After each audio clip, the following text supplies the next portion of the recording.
चलिए रिकॉर्डिंग भी स्टार्ट हो गया। तो लास्ट क्लास में जहां तक मुझे याद है शायद हम लोग पढ़ रहे थे बच्चे फैमिली लॉ। शायद फैमिली लॉ नहीं पढ़ रहे थे। तो फैमिली लॉ पढ़ते पढ़ते हम लोगों ने उसके केस लॉज वगैरह भी पढ़ लिया था। और जैसे ही केस लॉज हमने पढ़ लिया था तो फिर फैमिली लॉ में पढ़ने के लिए कुछ बचा नहीं था। ठीक है, मतलब आपका फैमिली लॉ खत्म हो चुका था लास्ट क्लास में ही। इसको लेकर के हमने कुछ एक क्वेश्चंस भी भेजे थे, साथ ही साथ क्वेश्चंस के आंसर्स भी भेजे थे। जहां तक क्वेश्चंस के आंसर आपके पढ़ाए गए लेक्चर्स में से रहे होंगे, कुछ एक क्वेश्चंस ऐसे भी रहे होंगे जो आपके लेक्चर्स सीरीज में नहीं था। तो आप जो जो जिस बुक को भी फॉलो कर रहे होंगे उस बुक से आपको इसके आंसर्स मिल जाएंगे। हालांकि उत्तर लिखा हुआ है, आंसर लिखा हुआ है लास्ट पेज पे, लेकिन और फिर भी एक्सप्लेनेशन आपको आपके बुक वगैरह में मिल गए होंगे, आपने जो अभी तक पढ़ाई लिखाई किया होगा उसके अकॉर्डिंग। या फिर कुछ एक ऐसे भी क्वेश्चंस थे जो कि इम्पोर्टेंट थे और हमने बाय मिस्टेक लेक्चर में कवर नहीं कर पाया, तो उसे हमने क्वेश्चन के रूप में डाल दिया था। तो उसे भी आप लोग याद कर लीजिएगा, उसे भी इम्पोर्टेंट समझिएगा। आई होप आपने आईपीसी फिर फैमिली इस तरह की फिर कॉन्स्टिट्यूशन में जो कुछ भी पढ़ा है उसके सारे क्वेश्चंस पे कंटिन्यूअसली प्रैक्टिस कर रहे होंगे। अब आपका जो डेवलपमेंट होना चाहिए, अब मतलब कंप्लीटली डेवलपमेंट होना चाहिए और सारे डायरेक्शनल में होना चाहिए। ऐसा नहीं कि वन डायरेक्शनल आपका मूवमेंट हो। वन डायरेक्शनल मूवमेंट का मतलब होता है कि हम जो क्लासेस ले रहे हैं सिर्फ इसी क्लासेस पर डिपेंडेंट हो जाओगे, जिसको बोलते हैं वन डायरेक्शनल डेवलपमेंट। और हम चाह रहे हैं कि आपका हो जाए मल्टी डायरेक्शनल, मतलब क्लासेस तो हम ले रहे हैं ये आपको बूस्ट करेगा, मेरे क्लासेस आपको बूस्ट करेंगे। जैसे ही मेरे क्लासेस ऑफ हो जाते हैं मेरे तबीयत की वजह से या जो भी रीजन हो, क्लास ऑफ अगर हो जाए तो आप तुरंत प्रीवियस ईयर पेपर बनाने का कोशिश कीजिए। अगर ये आपने ऑलरेडी कर रखा है तो फिर आप नेक्स्ट ट्राई कीजिए। आपके पास जो भी बुक्स है उस बुक्स को लेकर के उस टॉपिक को पढ़ने के लिए जिस टॉपिक का क्लास आज हम लेते। अगर हम आज क्लास लेते और आज हमने क्लास ऑफ कर दिया तो जो भी हमारा टॉपिक रहा होता आज के पढ़ाने का, उस टॉपिक का क्लास आप अपने बुक से खुद से कीजिए। ठीक है, इससे भी ना हो तो आप जो है सो असाइनमेंट बनाइए कंटिन्यूअसली। मतलब आपको बैठना नहीं है, ऐसा नहीं कि क्लास ऑफ हो गया तो हम भी सो जाते हैं, ऐसा नहीं करना है। इसी उम्मीद में हम मान के चलते हैं कि आप लोगों ने फैमिली लॉ के क्वेश्चंस बनाए होंगे, बहुत हद तक आपके समझ में भी आए होंगे और उसमें कोई दिक्कत नहीं होगा। एम आई राइट? हाँ जी सर। ओके, तो ये सारी बातें हो गई हमारे लास्ट क्लासेस में क्या हुआ क्या नहीं हुआ इसको लेकर के। लेकिन आज के इस वीडियो में हम लास्ट क्लास पे ज्यादा चर्चा नहीं करेंगे। अपने नए टॉपिक, अपने नए लॉ के बारे में, लीगल सेक्शन के एक नए चैप्टर का स्टार्ट करेंगे और उसका नाम होगा बच्चे Indian contract act. Indian contract act. आपको पता होगा किसी भी लॉ एंट्रेंसेस एग्जाम के पॉइंट ऑफ व्यू से आपके लिए ये जानना बेहद जरूरी है कि इंडियन कॉन्ट्रैक्ट एक्ट जो है ये किस तरीके से बना हुआ है, या फिर किस तरीके से ये इसमें टेक्निकल चीजें हैं, या फिर किस तरीके से ये चीजें काम करता है, या इसमें कौन कौन से ऐसे टर्म्स होते हैं। कॉन्ट्रैक्ट क्या होता है, ये कब का कानून है, इसे कब बनाया गया, इसे कब लागू किया गया, इसमें कितने सेक्शन है, इसमें किसके डेफिनेशन है, कॉन्ट्रैक्ट कब वैलिड होता है, कॉन्ट्रैक्ट कब वाइडेबल होता है, कॉन्ट्रैक्ट कब इलीगल होता है, कॉन्ट्रैक्ट कब इन्फोर्सिबल बाय लॉ होता है, एग्रीमेंट क्या होता है, प्रॉमिस क्या होता है। इस तरह के सारे टर्म्स को आपको समझना है। तो सबसे पहला जो बात यहाँ से निकल करके आता है इंडियन कॉन्ट्रैक्ट एक्ट, जो कि हमारा चैप्टर भी है आज का, और ये हमारा टॉपिक टॉपिक ही कह लीजिए, चैप्टर तो नहीं कहेंगे। तो इंडियन कॉन्ट्रैक्ट एक्ट ये जो टॉपिक है, इस टॉपिक से ही पहला क्वेश्चन बन जाता है कि इंडियन कॉन्ट्रैक्ट एक्ट कब का है, किस ईयर का। तो जब भी किसी एक्ट को पढ़ते हैं तो साथ ही साथ हम ईयर को याद रखते हैं, और ये 1872 का है। ठीक है, ये बातें आपको आई होप अब पहले से भी पता होगा, थोड़ा बहुत तो आपने ऐसे भी पढ़ाई लिखाई किया ही होगा। तो इंडियन, आवाज जा रहा है ना मेरे क्लियर? हाँ जी सर। ओके, तो इंडियन कॉन्ट्रैक्ट एक्ट 1872 का कॉन्ट्रैक्ट है, सॉरी 1872 का एक्ट है। तो इस एक्ट में सबसे जो कीवर्ड है, सबसे इंपॉर्टेंट बात जो है वो है कॉन्ट्रैक्ट खुद। मतलब हम लोग पढ़ने वाले हैं इंडियन कॉन्ट्रैक्ट एक्ट, और इसका जो नाम है कॉन्ट्रैक्ट, ये खुद अपने आप में एक टेक्निकल वर्ड है। कॉन्ट्रैक्ट होता क्या है इसे समझने में ही काफी ज्यादा परेशानी होती है। अगर अभी आप कॉन्ट्रैक्ट के मतलब को, मीनिंग को ठीक ठीक से समझ लीजिएगा तो आपको सेमेस्टर में भी कोई दिक्कत नहीं होने वाला है। नहीं तो सेमेस्टर में भी बच्चे चले जाते हैं लेकिन दो चार बातों को नहीं समझ पाते हैं, जैसे कि कल्पेबल, होमिसाइड और मर्डर का जो हमने आपको बताया था, इन दोनों में डिफरेंस को लेकर के बच्चे को इशू रह जाता है। फिर कॉन्ट्रैक्ट को लेकर के उन्हें इशू रह जाता है, कब कॉन्ट्रैक्ट है कब एग्रीमेंट है, difference between contract and agreement, ये थोड़ा सा लोगों के बीच में दिक्कत रह जाता है। या कभी कभी कोई, अब तो सीधे ऐसे पता हो तो आपको तो पता होगा, नहीं पता है तो मैं बता देता हूँ। Any agreement which is enforceable by law is known as contract. Contract की अगर डेफिनेशन की बात करें बच्चे, तो इसका डेफिनेशन क्या हो जाएगा? Any agreement which is enforceable by law. Enforceable by law अगर हो जाता है कोई भी एग्रीमेंट, तो उसे हम लोग बोलते हैं क्या? कॉन्ट्रैक्ट बोलते हैं, उसे बोलते हैं हम लोग कॉन्ट्रैक्ट। लेकिन सिर्फ इतना कह देना ही काफी नहीं है। जब आप आगे चल करके सेमेस्टर में जाइएगा तो आपको और इसके डीप मतलब आपको पता चलेगा। लेकिन law and process point of view से तो आपको इतना ही पता होना चाहिए कि any agreement which is enforceable by law is known as contract. अब यहाँ पे बहुत सारी बातें आती है, इनफोर्सिएबल बाय लॉ का क्या मतलब होता है, एग्रीमेंट का क्या मतलब होता है, और सच में क्या सिर्फ इतना ही जरूरी है कॉन्ट्रैक्ट होने के लिए? तो आपके लॉ एंट्रेंस का जो एग्जाम है उसके अकॉर्डिंग तो आपको इतना ही जानना जरूरी था। लेकिन हम आपको इस थोड़ा ज्यादा बताएंगे, थोड़ा बेहतर समझ होने के लिए भी आपको कुछ चीजें, भले ही वो आपके एग्जाम के लिए जरूरी ना हो, लेकिन फिर भी बेहतर समझ के लिए। पेपर का कोई भरोसा होता नहीं है, जितने ज्यादा कंपटीशन होते हैं पेपर उतने ज्यादा टफ होते चले जाते हैं। तो कुल मिलाकर के अगर कॉन्ट्रैक्ट की बात करें तो सिर्फ इतना ही काफी नहीं है। जनरली हम लोग ऐसा बोलते हैं, यहाँ पे मैं लिखता हूँ रेड पेन से, जनरली। जनरली हम लोग ऐसा डेफिनेशन याद करते हैं, any agreement which is enforceable by law is known as contract. ऐसा डेफिनेशन हम लोग जनरली याद करते हैं, और इसे जनरली भी कह सकते हैं और बेसिक भी कह सकते हैं। कॉन्ट्रैक्ट का बेसिक डेफिनेशन क्या होगा, या कॉन्ट्रैक्ट किसे कहेंगे? तो सबसे पहला चीज जो हम लोग चेक करेंगे ना, जैसे हमने आपसे कल्पेबल होमिसाइड और मर्डर पढ़ाया था, उसमें हमने आपसे क्या बताया था कि जितने भी मर्डर है ना, सारे मर्डर कल्पेबल होमिसाइड होते ही होते हैं। मतलब आपको अगर थोड़ा बहुत भी याद होगा तो याद करके देखिए, हमने आपसे बताया था कि अगर ए नाम के किसी व्यक्ति का अगर हत्या हो जाता है, अभी हम इसे मर्डर भी नहीं कह रहे हैं और कल्पेबल होमिसाइड भी नहीं कह रहे हैं, हमको इतना पता है ए नाम का व्यक्ति का बॉडी मिला है और इसकी डेथ हो गई है, तो इसकी अगर डेथ हो गई है ना, तो इसे सबसे पहले हम कल्पेबल होमिसाइड की कैटेगरी में रख देते हैं। क्या करते हैं बच्चे? कल्पेबल होमिसाइड की कैटेगरी में ए को रख देते हैं। इसके बाद 5 हमने लेयर बनाए थे, आपको याद होगा, हमने नहीं, हमारे कानून में ऐसा लेयर बनाया गया था, 5 लेयर। इन 5 लेयर से हम इसे क्रॉस चेक करके देखते हैं इस घटना का, इस इंसिडेंट का। अगर ये सब में फिट बैठता है तब हम तय करते हैं कि ये मर्डर है या फिर कल्पेबल होमिसाइड है। अगर इन दोनों में डिसीजन करना हो तो, अगर सुसाइड वगैरह का मामला हो तो वो तो अलग बातें हैं, फिर तो उसमें क्लियर पता ही है कि सुसाइड है, तो फिर क्या चेक करना मर्डर की कल्पेबल। अगर इन दोनों में चेक करना होगा तो पहले क्या मान लेते हैं? कल्पेबल होमिसाइड, और फिर 5 लेयर से क्रॉस चेक करा करके देखते हैं कि आइदर ये मर्डर है या फिर ये कल्पेबल होमिसाइड है। तो यहाँ पे आपको समझ आ रहा होगा कि एवरी मर्डर जो है कल्पेबल होमिसाइड से ही निकल करके आता है। जो 5 लेयर क्रॉस चेक को पास कर जाता है वो मर्डर कहलाता है। जैसे यूं समझिए, ये इतना बड़ा दायरा था ना आईपीसी में, तो ये था कल्पेबल होमिसाइड का। और जो 5 लेयर को पास करता है, तो जितने भी कल्पेबल होमिसाइड के अंतर्गत मामले आएंगे, जितने भी डेथ होते हैं, सबके सबको हम उठा करके ले आते हैं कल्पेबल होमिसाइड में। लेकिन जरूरी तो नहीं है कि सारे के सारे मर्डर की कैटेगरी में आ जाए। तो कुछ कल्पेबल होमिसाइड ही मर्डर के लेयर्स को, ये जो 5 लेयर हमने यहाँ पे भी लिख रखा है ऊपर में, कुछ मामले ही इस लेयर को क्रॉस कर पाते हैं। और जो क्रॉस कर पाते हैं वो मर्डर वाले, ये जो अंदर का घेरा दिख रहा है आपको, इसमें आ जाते हैं। तो यहाँ पे आपको दिख रहा होगा कल्पेबल होमिसाइड का रेंज बड़ा है, मर्डर का रेंज छोटा है। इससे हमको क्या लेना देना है? लेना देना है, इससे ये मतलब है कि जितने भी मर्डर होते हैं वो कल्पेबल होमिसाइड होते हैं, ठीक है।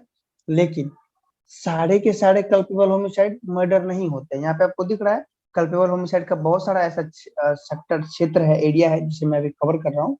ये एरिया मर्डर के कवर के अंदर नहीं है, लेकिन मर्डर के अंदर जो भी बातें हैं ये सारे के सारे कल्पेबल होमिसाइड के अंतर्गत आ रहा है। तो यहाँ पे आपको समझ आ रहा है दोनों में रिलेशन? हाँ जी सर। ओके।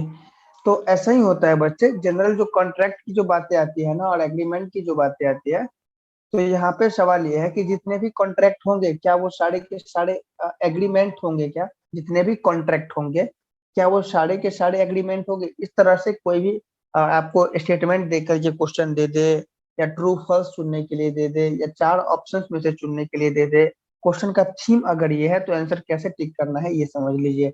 अगर क्वेश्चन इस तरह का हो कि क्या सारे कॉन्ट्रैक्ट एग्रीमेंट हैं, तो आपका उत्तर होगा यस। क्यों? क्योंकि जनरल डेफिनेशन क्या है, बेसिक डेफिनेशन क्या है कॉन्ट्रैक्ट का? Any agreement which is enforceable by law is known as contract. कॉन्ट्रैक्ट होने से पहले वो क्या था? एग्रीमेंट था। एग्रीमेंट कैसा? इनफोर्सिबल बाय लॉ, तभी तो कॉन्ट्रैक्ट बना ना। तो जितने भी कॉन्ट्रैक्ट हैं कहाँ से निकल करके आ रहे हैं? एग्रीमेंट से। अब क्या सारे के सारे एग्रीमेंट कॉन्ट्रैक्ट हो सकते हैं क्या? नहीं बच्चे, ऐसा नहीं होता है। क्यों? क्योंकि वही एग्रीमेंट कॉन्ट्रैक्ट होते हैं जो इस लेयर को पार करते हैं, इनफोर्सिबल बाय लॉ जो हो पाते हैं ना, जिन्हें लॉ के, इनफोर्सिबल बाय लॉ का मतलब होता है जिन्हें हम लॉ के द्वारा चैलेंज करते हैं। जैसे हम आपको एक बात बताते हैं। बात ये है बच्चे कि जैसे मान लेते हैं 6 जुलाई को मेरा बर्थडे है, और हमने आपसे कह दिया कि आप मेरे बर्थडे पे आ रहे हो। आपने कह दिया हाँ मैं आऊंगा। और हमने क्या किया, आपके हिस्से का खाना भी बनाया था, केक भी मंगाया था, लेकिन अब तो आए ही नहीं। तो मेरा खाना हो गया बर्बाद, केक भी हुआ बर्बाद। अब अगले दिन मैं चला जाऊं कोर्ट और बोलूं कि इनके वजह से मेरा हुआ नुकसान, अब इन्हें कर दो आप फाइन, कंपनसेट दिलाओ मुझे। तो क्या ये, या फिर आप ये कह दोगे कि कंपनसेट वगैरह साइड में रखते हैं, आप कोर्ट जाकर के ये कह रहे हो कि इन्होंने, ये एक्स नाम का व्यक्ति है, ये कह रहे हैं कि मेरा कॉन्ट्रैक्ट ब्रीच हो गया है, मेरे कॉन्ट्रैक्ट को ब्रीच किया गया है, इन्होंने कहा था बर्थडे में आऊंगा लेकिन ये आए नहीं। तो फिर ऐसी परिस्थिति में क्या हम लॉ में इसे चैलेंज कर सकते हैं? नहीं कर सकते हैं बच्चे। तो यही अंतर है एग्रीमेंट का लॉ में इनफोर्सिबल होना और नहीं होना, इन दोनों में फर्क को ध्यान से समझ लीजिए। जैसे पिताजी कहते हैं अपने बच्चे से कि अगर मैट्रिक छोड़िए, 12th का एग्जाम अगर अच्छे मार्क्स से क्वालिफाई कर जाते हो तो तुम्हें बाइक दिला दूंगा। ठीक है, बाइक दिला दूंगा। अब बच्चा 12th क्वालिफाई कर जाता है और पिताजी बाइक दिलाते नहीं है, तो क्या बच्चा कोर्ट में जाकर के चैलेंज कर देगा क्या कि पिताजी ने कहा था और अब दिलाया नहीं, तो अब इन्होंने, हमारे बीच जो कॉन्ट्रैक्ट हुआ था इस कॉन्ट्रैक्ट को तोड़ दिया गया है, तो अब इनके ऊपर जो है सो ब्रीच ऑफ कॉन्ट्रैक्ट का केस किया जाए, तो क्या ये एग्रीमेंट भी इनफोर्सिबल बाय लॉ होगा?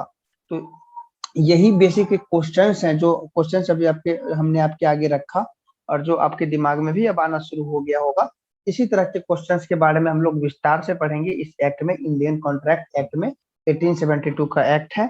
कॉन्ट्रैक्ट कैसे किसे कहते किसे हैं? तो any agreement which is enforceable by law is known as contract. तो पहला जो हमारा सवाल आया था कि क्या सारे कॉन्ट्रैक्ट एग्रीमेंट है, यहाँ पे आपको दिख रहा होगा, मैं इसे येलो कलर से मार्क कर रहा हूँ। ये जो हमारा ग्राफ था, ड्राइंग जो था मेरा, एनी कॉन्ट्रैक्ट, सारे के सारे कॉन्ट्रैक्ट एग्रीमेंट होते हैं। क्यों? क्योंकि कॉन्ट्रैक्ट निकल करके ही आते हैं एग्रीमेंट से। लेकिन क्या सारे एग्रीमेंट कॉन्ट्रैक्ट होते होंगे क्या? नहीं, सिर्फ वही एग्रीमेंट कॉन्ट्रैक्ट होते हैं जो इनफोर्सिएबल बाय लॉ होते हैं। तो क्या आपको कॉन्ट्रैक्ट के डेफिनेशन में कोई डाउट है? No sir. ओके, तो अब यहाँ से सवाल आएगा कि सर एग्रीमेंट क्या होता है? इनफोर्सिएबल बाय लॉ का मतलब तो आप समझ ही गए होंगे सिंपल लैंग्वेज में, जिन्हें हम कोर्ट में जाकर के सू कर सके, चैलेंज कर सके, वही होता है इनफोर्सिएबल बाय लॉ, जिसे लॉ के द्वारा लागू कराया जा सके, इन्फोर्स कराया जा सके। अब सर एग्रीमेंट, कॉन्ट्रैक्ट की डेफिनेशन, सर कॉन्ट्रैक्ट की डेफिनेशन 2H में दी हुई है ना? हाँ वो मैं आपको नोट्स भी प्रोवाइड करा दूंगा बच्चे, नोट्स प्रोवाइड करा दूंगा, उसमें आपको जितने भी इम्पोर्टेंट फैक्टर्स लिखे गए हैं सारे आपके वहां से मिल जाएंगे। ठीक है, उसमें कितने सेक्शंस हैं, कहाँ पे क्या सेक्शंस हैं, इन सारी चीजों की जानकारी भी आपको मिल जाएगा। ओके, इसलिए मैं आपको ओके डेफिनेशन सर। लिखा भी नहीं रहा हूँ, इसलिए मैं डेफिनेशन लिखा भी नहीं रहा हूँ, वो आपको नोट्स वगैरह में मिल जाएंगे, नोट्स में दे दूंगा। मैं मोटे मोटे तौर पे इंट्रोडक्शन के लिए मैं इस क्लास में आपको नोट्स में लिखी बातों को बेहतर तरीके से समझाने के लिए काम कर रहा हूँ। क्लियर है? ठीक है, हाँ इसमें जी कोई सर। डाउट है क्या? आगे बढ़े हम? हाँ जी सर। ठीक, तो आपने इस प्रकार से देखा कॉन्ट्रैक्ट क्या था। कॉन्ट्रैक्ट होने के लिए जो एग्रीमेंट का होना जरूरी था, कोई भी एग्रीमेंट जो कि इनफोर्सिएबल बाय लॉ होता है, इनफोर्सिएबल बाय लॉ। ये ऐसे शॉर्टकट्स आपको बुक में नहीं मिलेंगे, ये मैं बस ऐसे ही उठा लेता हूँ। नाम के हर एक जो फर्स्ट लेटर होता है ना उसे मैं लिख देता हूँ और उसे मैं शॉर्टकट के रूप में यूज करता हूँ। तो आप इसे ऑफिशियली शॉर्टकट ना समझे, आप इसे मेरा व्यक्तिगत यूज समझिए और इसे आप बस समझ लीजिए, उतना ही तक इसका उपयोग है। पेपर वगैरह में आप इस तरह से यूज नहीं कीजिएगा, जुडिशियरी या आगे अपने सेमेस्टर के पेपर में कभी भी। तो any agreement which is enforceable by law is known as contract. आपने इस प्रकार से कॉन्ट्रैक्ट के परिभाषा डेफिनेशन को देखा। अब यहाँ से एक सवाल उठता है कि सर एग्रीमेंट क्या होता है, इसी को समझेंगे, आगे बढ़ेंगे। लेकिन उससे पहले कुछ और बेसिक बातें हैं जिन्हें समझना बेहद जरूरी है। अब यहाँ पे जो बेसिक बातें हैं वो क्या है, थोड़ा ध्यान से समझिए। हम लोग क्या पढ़ रहे हैं, आईसीए, इंडियन कॉन्ट्रैक्ट एक्ट, कानून कब का है, 1872 को। आपको अच्छे से पता होगा हमारा देश आजाद हुआ था 1947 में। अब हमारा कंट्री 1947 में आजाद हुआ और ये कानून है 1872 का। तो निश्चित रूप से इस कानून को किसने बनाया होगा, ब्रिटिशर्स ने। ब्रिटिशों के द्वारा ये कानून बनाया गया था। ये बात आपको समझ में आ जानी चाहिए, ठीक है। अब यहाँ पे सवाल उठता है कि जो ब्रिटिशों ने कानून बनाया था इंडियन कॉन्ट्रैक्ट एक्ट में, यहाँ पे फिर से लिख रहा हूँ, इंडियन कॉन्ट्रैक्ट एक्ट। तो इन्होंने जो बनाया था ना, उस टाइम हमारा जो इंडियन कॉन्ट्रैक्ट एक्ट का कानून था, जो कि ब्रिटिश के द्वारा बनाया गया था, यहाँ पे हमने ऑलरेडी लिख रखा है 1872 में चूंकि बना। 1872 में हमारे यहाँ किसका ये था, शासन था, गवर्नेंस था, तो वो ब्रिटिशर्स का था। तो ब्रिटिशर्स ने जो कॉन्ट्रैक्ट एक्ट बनाया था बच्चे, वो जो था ना वो थोड़ा सा डिफरेंट था। अभी आज के समय में जो हमारा करंट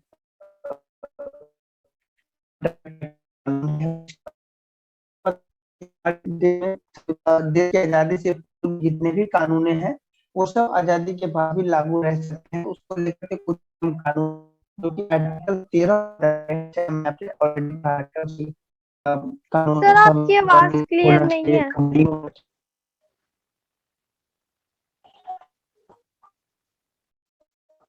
चाहिए। सर नो, सर बड़ी बहुत ज्यादा ऐसे मतलब रुक रुक के आ रही है।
ओके, अब वॉइस क्लियर है?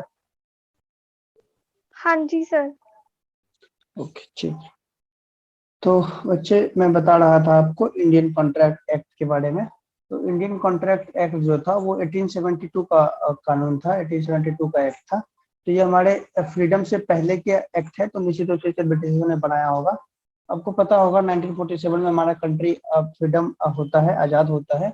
इसके बाद कानूनें किस प्रकार से लागू होंगी, किस प्रकार जाता है। तो कॉन्स्टिट्यूशन का आर्टिकल 13 जो है वो बताता है किस तरीके से काम होने चाहिए और किस तरीके से नहीं हो सकते हैं। मतलब किस तरह के कानून, पुराने वाले जो कानून है वो लागू होंगे और किस टाइप से लागू नहीं हो सकते हैं।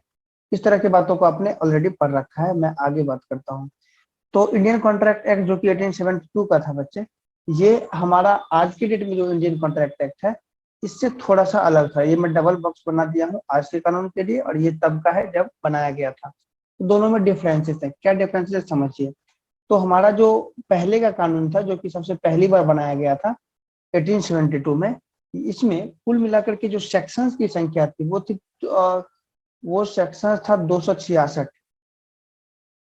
वो सेक्शंस का संख्या था बच्चे 266। जब हमारा इंडियन कॉन्ट्रैक्ट एक्ट का निर्माण हुआ था, फॉर्मेशन हुआ था, उस टाइम कॉन्ट्रैक्ट एक्ट में नंबर ऑफ जो सेक्शंस थे वो 266 थे। इस पॉइंट को नोट कर लीजिएगा, इस टेबल को लेकर के जो भी पॉइंट आए नोट कर लीजिए। तो at the time of starting of this act, जो हमारा फाइनल नंबर ऑफ सेक्शन था वो 239 से लेकर के 266 लास्ट सेक्शन था। मतलब आखिरी जो सेक्शन का संख्या था वो 266 था। टोटल सेक्शन की संख्या 266 थी। इसे 4 अलग अलग भाग में बांटा गया था, 1 से लेकर के 75 तक। फिर था 76 से लेकर के 123 तक, 100 एंड 123 तक, और एक था 124 टू 238 तक। इस तरीके से चीजें बांटी गई थी। ठीक है, तो 1 से लेकर के 75 तक का जो कानून था हमारा, ये आज के डेट में भी अवेलेबल है, तब भी अवेलेबल था और आज के डेट में भी अवेलेबल है। लेकिन 76 से लेकर के जो 123 तक था ना, पहले क्या था कि कॉन्ट्रैक्ट एक्ट के अंतर्गत ही बहुत सारे अलग अलग एक्ट्स को भी इंक्लूड कर दिया गया था। ध्यान से समझिए, हमारे आज के जो कॉन्ट्रैक्ट एक्ट हैं उसमें नंबर ऑफ सेक्शंस का संख्या 266 नहीं है। उसमें मूल कॉन्ट्रैक्ट की अगर बात करें तो सिर्फ 1 to 75 ही आता है, हालांकि नंबर ऑफ सेक्शंस 238 तक भी है, लेकिन 266 तक था स्टार्टिंग में, अब नहीं है। इसको हटाने के पीछे के रीजन को समझिए। क्या रीजन है कि उस टाइम जब इंडियन कॉन्ट्रैक्ट एक्ट था तो इसे सिर्फ नाम तो था कॉन्ट्रैक्ट एक्ट जरूर, लेकिन इसमें और भी बहुत सारे बातें थी, जैसे कि 76 से लेकर के 127 तक का जो सेक्शन था ना, ये डील करता था सेल्स एंड गुड्स एक्ट से, जिसको लेकर के आज हमारे देश में करंट सिनारियो में अलग कानून है, सेल्स एंड गुड्स एक्ट। इसको लेकर के प्रोविजन किए गए थे 76 टू 123 तक में। आज की डेट में चूंकि ये अलग कानून के रूप में है, इसलिए इसमें संशोधन कर दिया गया 1930 में। 1930 में इसमें संशोधन कर दिया गया इंडियन कॉन्ट्रैक्ट एक्ट 1872 में, और 76 से 127 तक को हटा दिया गया, इंडियन कॉन्ट्रैक्ट एक्ट से हटा दिया गया। फिर ये जो 239 टू 266 है, ये बात करता था पार्टनरशिप एक्ट के बारे में, पार्टनरशिप के बारे में नियम कानूनों के बारे में बताता था। तो आज के डेट में हमारे पास अलग से पार्टनरशिप एक्ट है, आज के डेट में नहीं, बहुत पहले से है। तो इस वजह से क्या हुआ ना, तो फिर कॉन्ट्रैक्ट एक्ट में से जो पार्टनरशिप का हिस्सा था इसे हटा दिया गया। कब हटा दिया गया? 1932 में हटा दिया गया। 1930 में सेल्स एंड गुड्स एक्ट के मामलों को हटा दिया गया, और 1932 में पार्टनरशिप एक्ट के जो मामले थे, जो सेक्शंस दिए गए थे हमारे इंडियन कॉन्ट्रैक्ट एक्ट के अंतर्गत, उसे हटा दिया गया। और इस प्रकार से हमारे पास फाइनली क्या बच जाता है? 1 to 75 और 124 से लेकर के 238 तक, लास्ट सेक्शन 238 तक, ठीक है। लेकिन जो मूल कॉन्ट्रैक्ट की अगर बात करें ना, जो सिर्फ कॉन्ट्रैक्ट को लेकर के डील करेगा, तो वो 1 से लेकर के 75 ही है। इस बात को भी थोड़ा सा ध्यान में रखिएगा। इसमें आपके नोट्स करने की जो बातें हैं वो सिर्फ इतना है कि इंडियन कॉन्ट्रैक्ट एक्ट जो है, इसमें at the time of beginning 266 sections थे, ठीक है। 1930 में एक बार संशोधन किया गया, 1932 में एक बार संशोधन किया गया। इतना ही आपको ध्यान रखने का जरूरत है। इसके बाद फिर जो बात आती है बच्चे, वो दो तरह की बातें आती है। आपको पता होगा, कोई भी आपने इतना पढ़ाई लिखाई किया है तो इतना तो समझ में आ गया होगा, कोई भी जो एक्ट होता है वो दो तरीके से बात करता है। एक कि उसका इनेक्टमेंट कब हुआ, मतलब वो एक्ट कब बना, इनएक्टमेंट, ठीक है। और एक होता है कमेंसमेंट, ये भी आप लोग को पता होगा। कमेंसमेंट का मतलब क्या होता है? किस दिन लागू हुआ, किस दिन बना, ये ब है बना, और किस दिन ये लॉ है लागू होना। किस दिन बना और किस दिन लागू हुआ, ये दो अलग अलग बातें हैं। तो इंडियन कॉन्ट्रैक्ट एक्ट चूंकि हम लोग पढ़ रहे हैं, तो इसके संदर्भ में भी हम लोग जानना चाहेंगे कि किस दिन ये बना और किस दिन ये लागू हुआ। तो जो बनने का डेट था इसका, ये भी नोट कर लीजिएगा। इनएक्टमेंट का जो इसका डेट था इंडियन कॉन्ट्रैक्ट एक्ट का, यहाँ पे मैं लिख दूं आईसी, और एक्ट तो लिखा हुआ है इंडियन कॉन्ट्रैक्ट एक्ट। ये जो बना था बच्चे 25 अप्रैल 1872 को, 25 अप्रैल 1872, इस डेट में ये कानून बच्चे बना था। लेकिन अगर लागू होने की बात की जाए कि लागू कब हुआ था, तो 1 सितंबर से ये लागू हुआ था, उसी साल 1872 में ही। ये लागू कब से हुआ था? 1 सितंबर 1872 से ये लागू हुआ था। 25 अप्रैल 1872 को ये बन गया था।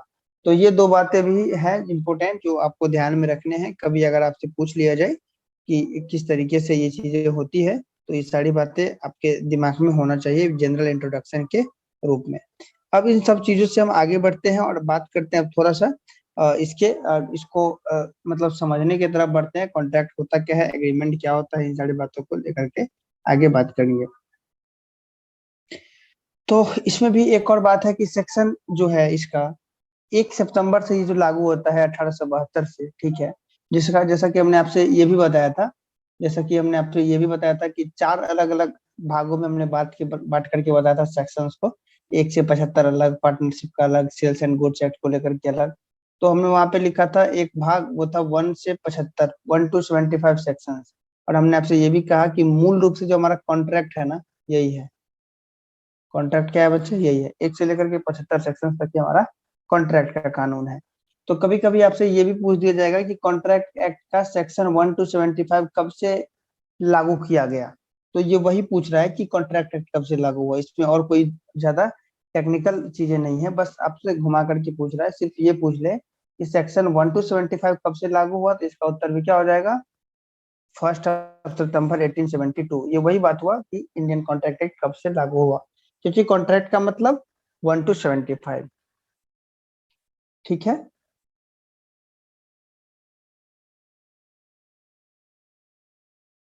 क्लियर है बच्चे? हाँ जी सर।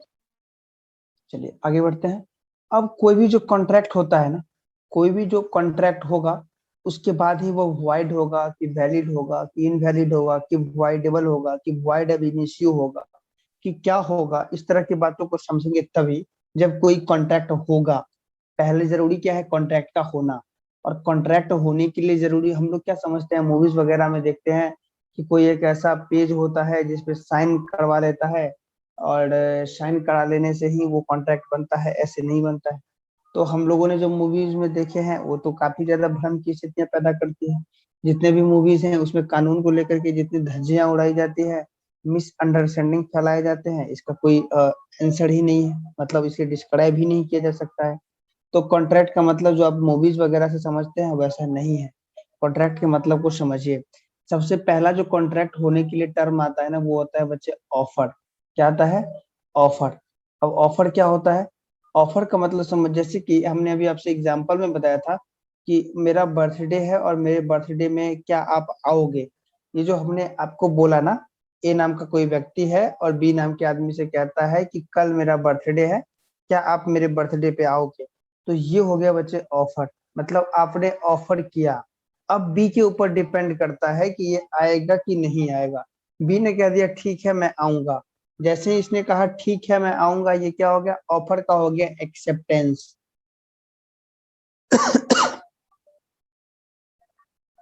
ऑफर का क्या हो गया बच्चे? एक्सेप्टेंस। हमने आपसे कह दिया, ऑफर दिया, और सामने वाले ने अगर एक्सेप्ट कर लिया उसे, तो वो क्या हो गया? ऑफर प्लस में एक्सेप्टेंस। ठीक है?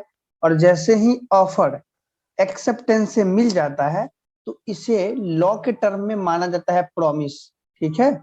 इसे लॉ के टर्म में क्या माना जाता है बच्चे? प्रॉमिस माना जाता है। इसे वादा के रूप में जाना जाता है कि ये वादा हो गया आपका। अब यहाँ पे समझिए, सबसे जो कॉन्ट्रैक्ट का बेसिक मामला है वो कहाँ से शुरू होता है? ऑफर से। अगर ऑफर नहीं आएगा तो एक्सेप्टेंस ही नहीं होगा। हमने आपसे कहा ही नहीं कि आप मेरे बर्थडे पे आओ, तो आप हाँ या ना कहोगे ही नहीं। ठीक है? तो ऑफर होना जरूरी है। सबसे बेसिक चीज क्या है? ऑफर। ऑफर हुआ। अब ऑफर का आंसर दो तरीके से हो सकता है, यस भी हो सकता है या फिर नो भी हो सकता है। बर्थडे पे आप आ भी सकते हो, नहीं भी आ सकते हो। तो अगर आते हो तो वो यस, अगर करते हो तो वो हो गया एक्सेप्टेंस। तो ये बन गया प्रॉमिस। अगर ऑफर मिलता है एक्सेप्टेंस से तो प्रॉमिस। अगर आपने कह दिया नो मैं नहीं आऊंगा, ठीक है, तो अगर ऐसा कर दिया आपने तो ये कॉन्ट्रैक्ट होने की कोई स्थिति ही पैदा नहीं होती है। ये बात यहीं पे खत्म हो जाता है। लेकिन अगर आपने एक्सेप्टेंस किया है तो उसके आगे की हम बात कर रहे हैं। तो जैसे ही ऑफर एक्सेप्टेंस से मिलता है, वो बन जाता है क्या? प्रॉमिस। अब प्रॉमिस में भी एक बातें आ जाती है बच्चे, वो आता है कॉन्सिडरेशन। ठीक है? प्रॉमिस में जब आ जाता है बच्चे कॉन्सिडरेशन, तो वो बनता है बच्चे agreement. Promise plus consideration. Consideration का स्पेलिंग आई थिंक ऐसे होना चाहिए। सही है, दिक्कत नहीं है स्पेलिंग में, सारे सही है। हाँ जी सर। ठीक है। प्रॉमिस, ये प्रॉमिस आपने समझ लिया प्रॉमिस कैसे होता है। फिर अगर प्रॉमिस में मिल जाता है कंसिडरेशन, यहाँ पे मैं प्लस लिख रहा हूँ या नहीं, प्रॉमिस में अगर कंसिडरेशन मिल जाता है ना, तब वो बन जाता है बच्चे एग्रीमेंट। क्या बनता है? एग्रीमेंट। और यही एग्रीमेंट जब लीगल हो जाता है ना, लॉफुल हो जाता है ना, इनफोर्सिएबल बाय लॉ हो जाता है ना, तब ये क्या बन जाता है? कॉन्ट्रैक्ट। तो जैसे ही एग्रीमेंट अगर इनफोर्सेबल बाय लॉ हो जाता है तो वो बन जाता है कॉन्ट्रैक्ट। अब एग्रीमेंट होने के लिए क्या जरूरी है? प्रॉमिस में कंसीडरेशन, प्रॉमिस में कंसीडरेशन का होना जरूरी है, तभी वो बनता है एग्रीमेंट। अब प्रॉमिस तो आपने समझ लिया, ऑफर हुआ, एक्सेप्टेंस हो गया, तो वो हो गया प्रॉमिस। अब कंसीडरेशन क्या होता है? कंसीडरेशन को समझिए। जैसे मान लेते हैं आप एक कपड़े के दुकान पे जाते हो, आपका नाम हम रख देते हैं ए, और आप कपड़े के दुकान पे जाते हो, आपको कोई कपड़ा पसंद आ जाता है, आप कहते हो क्या आप ये कपड़ा दोगे?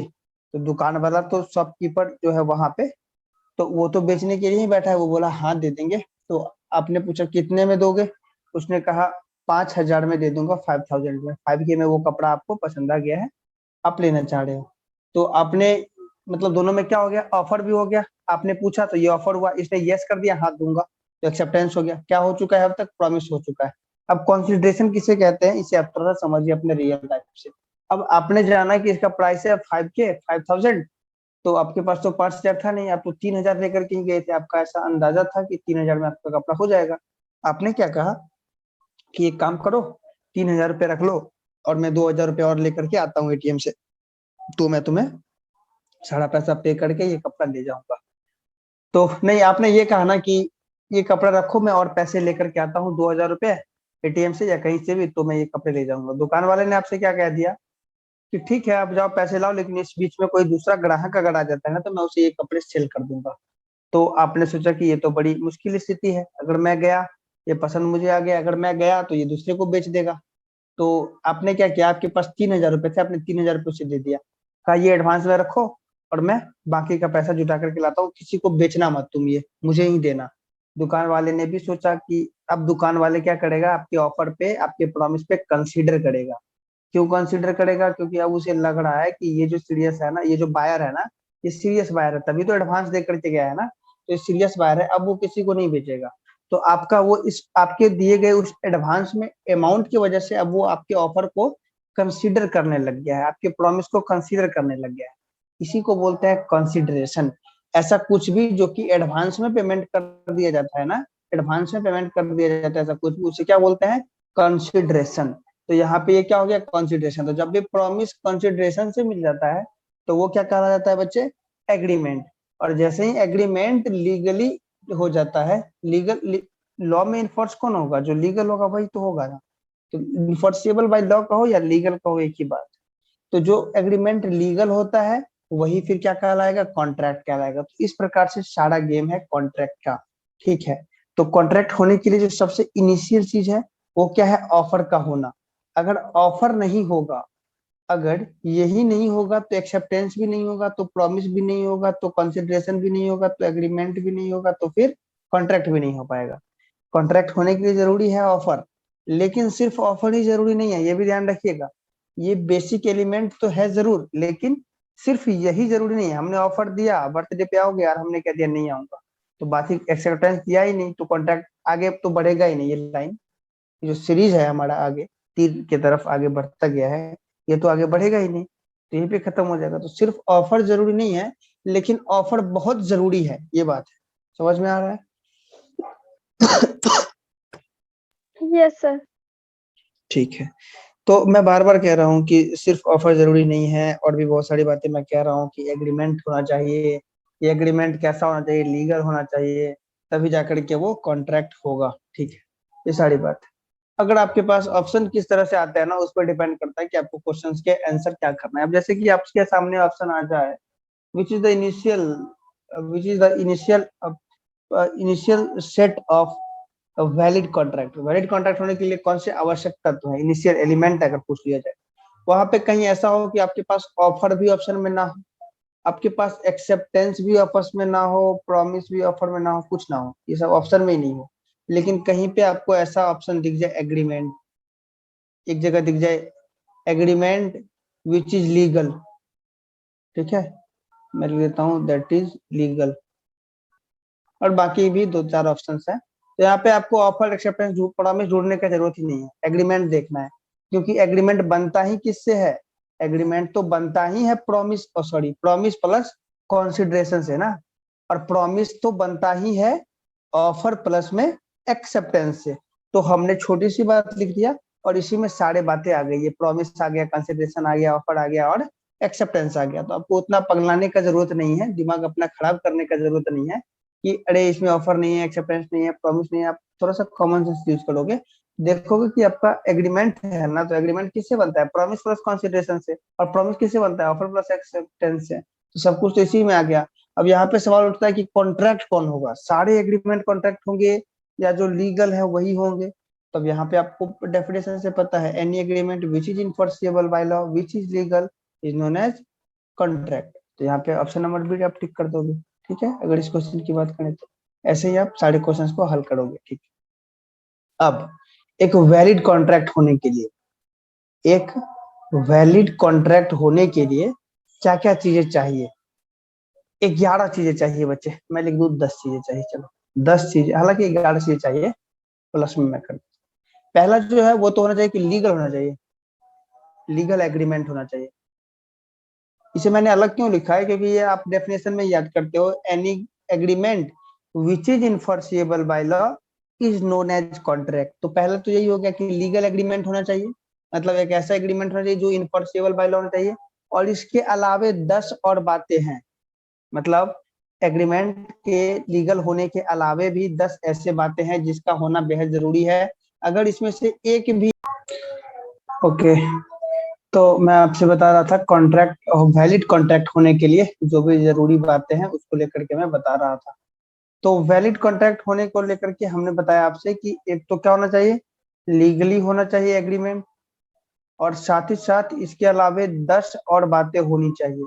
और इन 10 बातों में से अगर एक भी कम पड़ता है, मतलब लीगल तो होना ही चाहिए, और इसके अलावा जो 10 बातें हैं ना, इसमें से अगर एक भी कम पड़ता है, एक भी ब्रीच होता है, एक भी अगर टूटता है, तो ये जो कॉन्ट्रैक्ट है ये वैलिड नहीं होगा, वो या तो वॉइड हो जाएगा या फिर वॉइडेबल हो जाएगा, ठीक है। वो तो बात की बात है, वॉइड माना जाएगा कि वॉइडेबल। कभी कभी ऐसा हो जाता है कि जब कॉन्ट्रैक्ट बना तब तो ठीक था, बाद में जाकर के वो टूटने की नौबत आती है। कभी कभी ऐसा होता है कि शुरुआत से ही वो वॉइड होता है। तो इन सारी बातों पे हम बाद में बात करेंगे। अभी आपको ये समझना जरूरी है कि वैलिड कॉन्ट्रैक्ट होने के लिए क्या क्या चीजें जरूरी है। तो एक हो गया लीगल एग्रीमेंट, और साथ ही साथ 10 बातें। तो लीगल एग्रीमेंट तो आपको पता है, enforceable by law any agreement which is enforceable by law is known as legal agreement, और इसे तो हम लोग कॉन्ट्रैक्ट भी कहते हैं। तो अगर इसे और अच्छे से समझना हो बच्चे, तो ऐसे लिखते हैं हम कि लिखते हैं वैलिड कॉन्ट्रैक्ट होने के लिए क्या क्या जरूरी चीजें हैं। वैलिड कॉन्ट्रैक्ट, इसे मैं एक डब्बे में बंद कर देता हूँ। और हमने अभी आपसे बताया कि इसे होने के लिए कम से कम 10, इसके इसके 11 एलिमेंट्स हैं जिसके होने बहुत जरूरी है।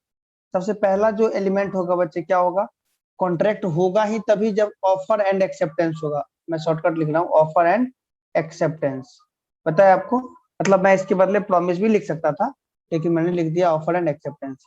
जब भी ऑफर आता है और उसे एक्सेप्ट कर लिया जाता है, ये बेहद जरूरी है। कॉन्ट्रैक्ट होने के लिए जरूरी है कि ऑफर भी हो और एक्सेप्टेंस भी हो, पहली बात।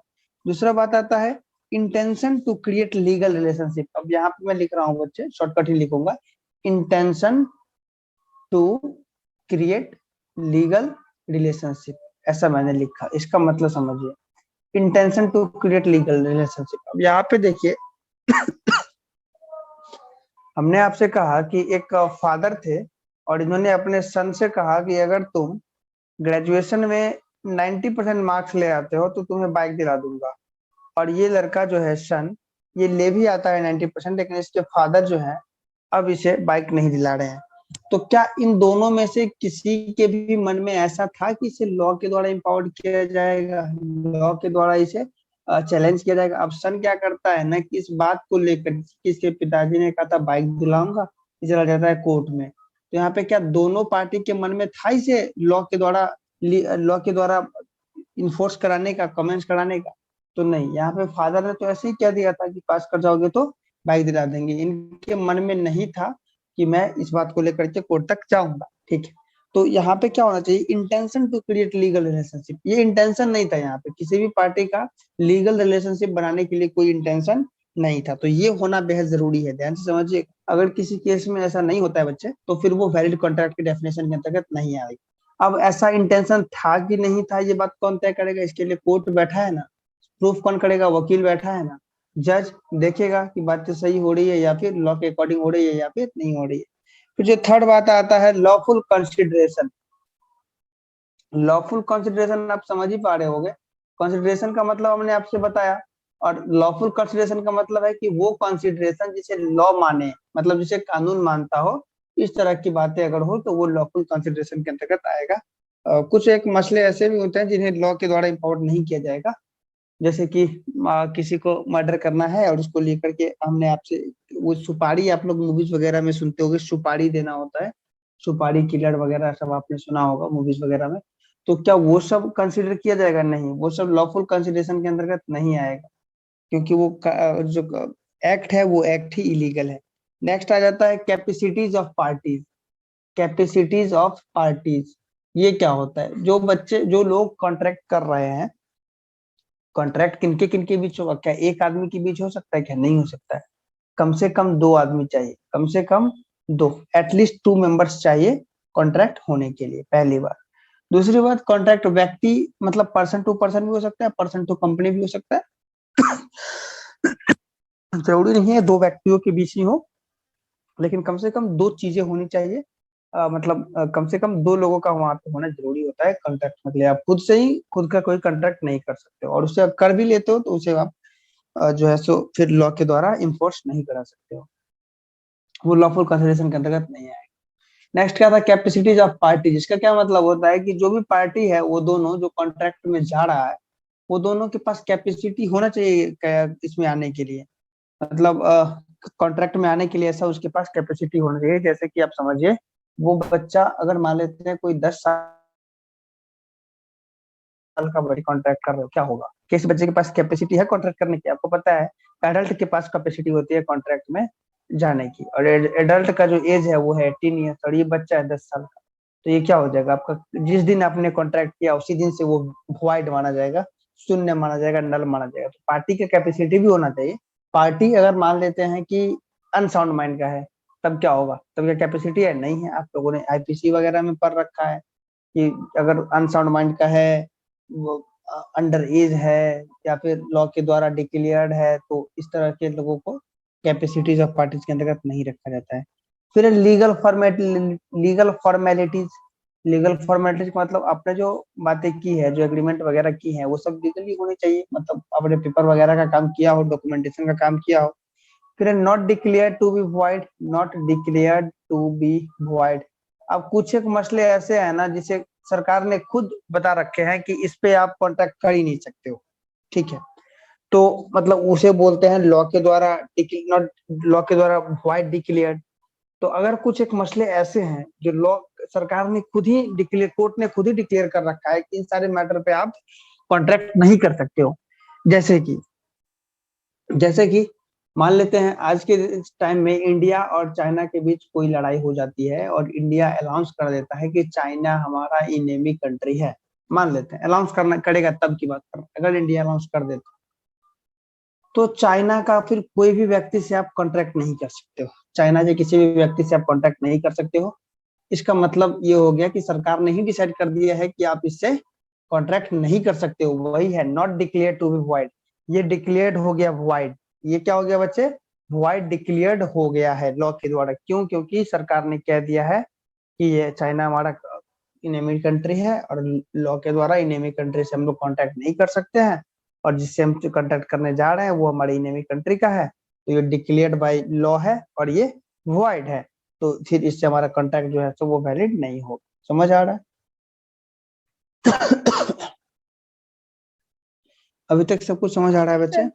हाँ जी। फिर नेक्स्ट है बच्चे पॉसिबिलिटी ऑफ परफॉर्मेंस। अब यहाँ पे ये इंपॉर्टेंट बात है, पॉसिबिलिटी ऑफ परफॉर्मेंस। अब मैं आपसे कह दूं या किसी से भी कह दूं कि चांद तोड़ करके ले आएंगे, चांद तोड़ करके ले आएंगे, कहने की बात है, ठीक है, लेकिन इज इट पॉसिबल? क्या ये पॉसिबल है बच्चे? नहीं है पॉसिबल। तो ये पॉसिबल ही नहीं है, फिर उसका कॉन्ट्रैक्ट आप कैसे कर सकते हो? लॉ कहता है उसका कॉन्ट्रैक्ट नहीं होगा जो घटना पॉसिबल ही नहीं है। अगर मैं आपसे कह दूं आप हमसे 30 फरवरी को मिलने आओ, तो क्या ये कभी पॉसिबल हो पाएगा? नहीं हो पाएगा ना। तो फिर ये सब पॉसिबिलिटी होनी चाहिए घटना इंसिडेंट की, तभी वो कॉन्ट्रैक्ट के अंतर्गत आएगा, नहीं तो फिर नहीं आएगा। फिर नेक्स्ट है बच्चे certainty of meaning. Certainty of meaning के मतलब को भी समझते हैं। सर्टेनिटी ऑफ मीनिंग, इन सब में से एक भी अगर घटेगा ना, इन सब में से अगर एक भी घटेगा तो कॉन्ट्रैक्ट नहीं होगा, कॉन्ट्रैक्ट हो जाएगा वॉइड या फिर वॉइडेबल। वैलिड होने की शर्तों को पढ़ रहे हैं, 1 2 3 4 5 6 7 8वां पे पढ़ रहे हैं, इसके बाद 2 और पढ़ेंगे। सर्टेनिटी ऑफ मीनिंग में क्या होता है कि मतलब क्लियर होना चाहिए, किस बात के लिए हम कॉन्ट्रैक्ट करना चाह रहे हैं उसको लेकर के क्लियर होना चाहिए। जैसे कि देखिए बताते एग्जाम्पल, मेरे पास 2 गाड़ी है, ठीक है, दोनों व्हाइट कलर की है। नहीं, मेरे पास कई गाड़ियां हैं, मान लेते हैं हमारे पास कई गाड़ियां हैं, और उसमें से 2 गाड़ियां हैं जो कि हमारे पास व्हाइट कलर की है। एक है मेरे पास मोटरसाइकिल जो कि जिसका नाम है एवेंजर, ठीक है, ये हमारे पास व्हाइट कलर की है। एक है हमारे पास स्कॉर्पियो, ये भी है व्हाइट कलर की। अब हम आपसे कहते हैं कि हमारे पास जो व्हाइट वाली गाड़ी है ना, क्या तुम उसे 50,000 में खरीदोगे? हमने आपसे ऐसा कह दिया, क्या आप हमसे वो जो हमारे पास व्हाइट वाली गाड़ी है ना, क्या आप उसे 50,000 में खरीदोगे? आपने सोचा, आपने ये सोचा कि अरे सर के पास स्कॉर्पियो है व्हाइट कलर की, और इसका मार्केट प्राइस तो काफी ज्यादा है सर, 50,000 में ही दे रहे हैं, ले लेते हैं, फायदा हो जाएगा। आपने तो कह दिया हाँ हाँ लेंगे। हमने आपसे बताया कि 50,000 दाम, 50,000 देना पड़ेगा। आपने कहा हाँ ठीक है, 50 के 60 दे देंगे, आप गाड़ी दे दो। आपने स्कॉर्पियो समझा, लेकिन हमने आपसे जो ऑफर दिया था ना, उसमें स्कॉर्पियो का नाम हमने कहीं नहीं लिख कर दिया था। हमने आपसे ये कहा था कि हमारे पास जो व्हाइट वाली गाड़ी है आप उसे लोगे? आपने कहा हाँ। हमने कहा 50,000 देना पड़ेगा, आपने कहा ठीक है 60 भी दे देंगे। आप सोच रहे हो स्कॉर्पियो है सर के पास व्हाइट वाला, वो लेंगे, और हम सोच रहे हैं ये जो हमारे पास खटारा एवेंजर हो गया ना, अब इस खटारे को बेच लेंगे 50,000 में। तो यहाँ पे क्या हुआ बच्चे, मीटिंग ऑफ माइंड ही नहीं हुआ। क्या हुआ? मीटिंग ऑफ माइंड नहीं हुआ। यहाँ पे मीनिंग का जो है ना सर्टेनिटी नहीं हुआ। तो ऐसे कॉन्ट्रैक्ट भी नहीं हो सकते हैं, ऐसे कॉन्ट्रैक्ट नहीं हो सकते हैं जहाँ पे मीनिंग निश्चित नहीं हो। मतलब हम कह रहे हैं बाइक के बारे में और आप समझ रहे हो 4 व्हीलर के बारे में, स्कॉर्पियो के बारे में। तो ये सर्टेनिटी ऑफ मीनिंग नहीं हुआ बच्चे। तो इसको, इसके वजह से ये जो कॉन्ट्रैक्ट होगा ये वैलिड नहीं होगा। अगर ऐसा होता है, सर्टेनिटी होता है, तब वो हो जाएगा वैलिड। अगर या फिर और दूसरा एग्जांपल से समझना हो तो आप ऐसे भी समझ सकते हो। जैसे हम आपसे ये कहते हैं कि हम आपको 100 लीटर तेल देंगे, 100 लीटर तेल देंगे, ऐसा कॉन्ट्रैक्ट हो गया हमारे और आपके बीच। और हमने बताया नहीं कौन सा तेल देंगे, है ना। हमने आपसे पेट्रोल देना है कि डीजल देना है कि केरोसिन देना है कि सरसों का तेल देना है, क्या देना है, ये हमने आपसे तय ही नहीं किया। तो फिर ये सर्टेनिटी ऑफ मीनिंग नहीं हुआ ना, तो फिर ये वैलिड कॉन्ट्रैक्ट नहीं होगा, ये भी जरूरी है। नेक्स्ट है लॉफुल ऑब्जेक्ट। जिस बात के लिए कॉन्ट्रैक्ट कर रहे हो वो लॉफुल होना चाहिए, लॉफुल ऑब्जेक्ट होना चाहिए। अब हमने तुमसे कहा कि तुम जाओ और ए नाम के व्यक्ति को मार दो। मैंने तुमसे कहा कि तुम जाओ और किसी ए नाम के व्यक्ति को मार दो और ये लो एडवांस में पैसे। तुमने कहा 1 लाख लूंगा, हम आपको 10,000 रुपये एडवांस में दे दिए बाकी काम होने के बाद। अब 10,000 ले लिए हो और तुम इसे मारे नहीं, और अब और हम चाह रहे हैं अब कि अब चलो कोर्ट चलो, तुमने कॉन्ट्रैक्ट तोड़ा है। तो क्या ये कॉन्ट्रैक्ट माना जाएगा? क्या कोर्ट जाएगा? क्या नहीं जाएगा? क्योंकि ये लॉफुल ऑब्जेक्ट ही नहीं है, तुमने गलत कार्य के लिए, इलीगल तरह के कामों में अपना इन्वॉल्वमेंट रखा है। तो ये लॉफुल ऑब्जेक्ट नहीं है, इसलिए ये वैलिड कॉन्ट्रैक्ट नहीं होगा। और फिर लास्ट वाला क्या है, फ्री कॉन्सेंट। फ्री कॉन्सेंट का होना बेहद जरूरी है। सबसे पहला वाला हमारा क्या था, ऑफर एंड एक्सेप्टेंस, मतलब प्रॉमिस। तो जो ऑफर हम दे रहे हैं वो भी हमारा बिल्कुल फ्री होना चाहिए, हमारे ऊपर किसी भी टाइप का कोई दबाव नहीं होना चाहिए, कोई भी दबाव प्रेशर नहीं होना चाहिए, ना तो ऑफर देने के लिए ना तो एक्सेप्टेंस देने के लिए। ऐसा नहीं कि घर गिरवी पड़ा है, हाँ बोलो नहीं तो फिर किसी तरह का थ्रेट दे करके, किसी तरह का धमकी तरह धमका करके आपसे ना तो ऑफर दिलवाया जाए ना तो एक्सेप्टेंस दिलाया जाए, फ्री कॉन्सेंट हो तो भी, तो ही ये फिर जो है सो कॉन्ट्रैक्ट वैलिड होगा। 10 मैटर्स को आपने यहाँ पे देखा। और एक क्या होना चाहिए, जो भी एग्रीमेंट है वो कैसा होना चाहिए, इनफोर्सिबल बाय लॉ हो, यानी कि लीगल हो, तो फिर वो क्या कहलाएगा, वैलिड कॉन्ट्रैक्ट। वैलिड कॉन्ट्रैक्ट होने के ये 10 शर्तें थे। और एक तो मतलब कुल 11 होते हैं, जहाँ पे 10 हमने अभी बताया, और एक तो डेफिनेशन में ही आ जाता है, कुल हो गए 11। तो इन सभी पे हम और ज्यादा विस्तार से बात करेंगे, सब पे बारी बारी से। कैपेसिटीज ऑफ पार्टीज के अंतर्गत और क्या क्या बातें आ सकती है, लीगल फॉर्मेलिटीज के अंतर्गत क्या आ सकती है, not declare to be void के अंतर्गत क्या क्या बातें आ सकती है, लॉफुल कंसिडरेशन के मतलब और विस्तार में क्या होगा, फ्री कंसेंट किस किस का स्थिति को, मतलब किस किस सिचुएशन में फ्री कंसेंट कहा जाएगा, किसे फ्री कंसेंट नहीं कहा जाएगा, इसको लेकर के और विस्तार से बात करेंगे। लेकिन ये सब कुछ अपने नेक्स्ट क्लास में। आज के क्लास में बस इतना ही। अगर इसमें आपको कोई डाउट वगैरह हो तो आप पूछ सकते हैं। क्लियर है सर। ओके, ठीक है, तो फिर जल्द मिलते हैं अपने नेक्स्ट क्लास में। तब तक के लिए सर थैंक यू। आप वो, हाँ जी सर। सर जो वो आप इमरजेंसी प्रोविजंस वाला है सर, वो आप कब मतलब रिकॉर्ड करोगे सर? सर वो अच्छे तरीके से कर देना रिकॉर्ड। अच्छा ठीक है, मैं ठीक होके कर देता ठीक है सर, ओके। हूँ। ओके।